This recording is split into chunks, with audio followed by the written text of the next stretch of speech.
Greetings in the precious name of Jesus. Welcome to the dew drops of God's Word. Let us begin our day with God's blessings for us today.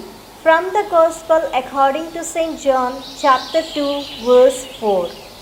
And Jesus said to her, Woman, what concern is that to you and to me? My hour has not yet come. First of all, Jesus' answer to his mother sounds to us harsh, but the inner spiritual meaning of it conveys a message that Jesus lived by Abba Father's timetable.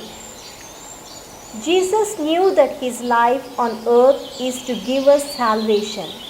It is God's plan in eternity. Everything that he did under the shadows of the cross. His entire life on earth was aimed toward the hour for which he had come. The hour is related to the hour of his passion and death on the cross.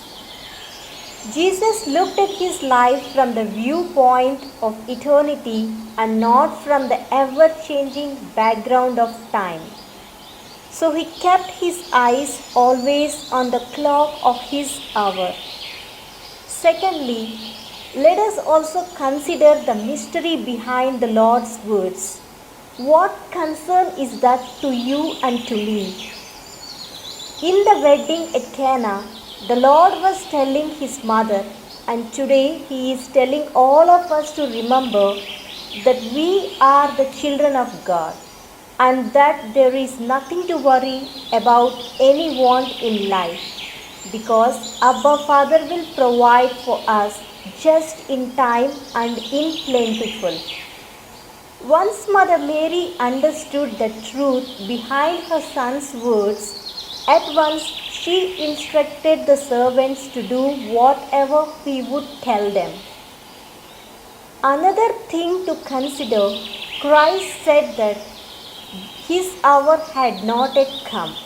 But when his mother intervened, he complied with her because he understood that it's time to reveal Abba Father's glory.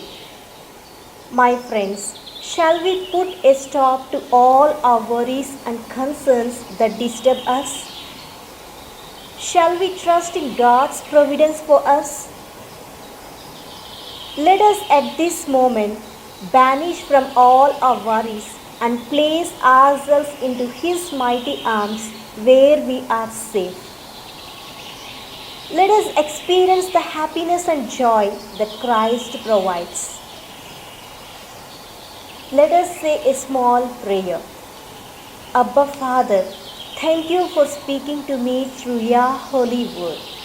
Abba Father, give me a firm heart to trust in you and depend on you alone in all situations of my life. Teach me, Lord, to understand your plan for me and live a life of a child that is pleasing to you forever. I make this prayer through Christ my Lord. Amen. God bless you, my friends. Have a great day filled with God's grace and blessings.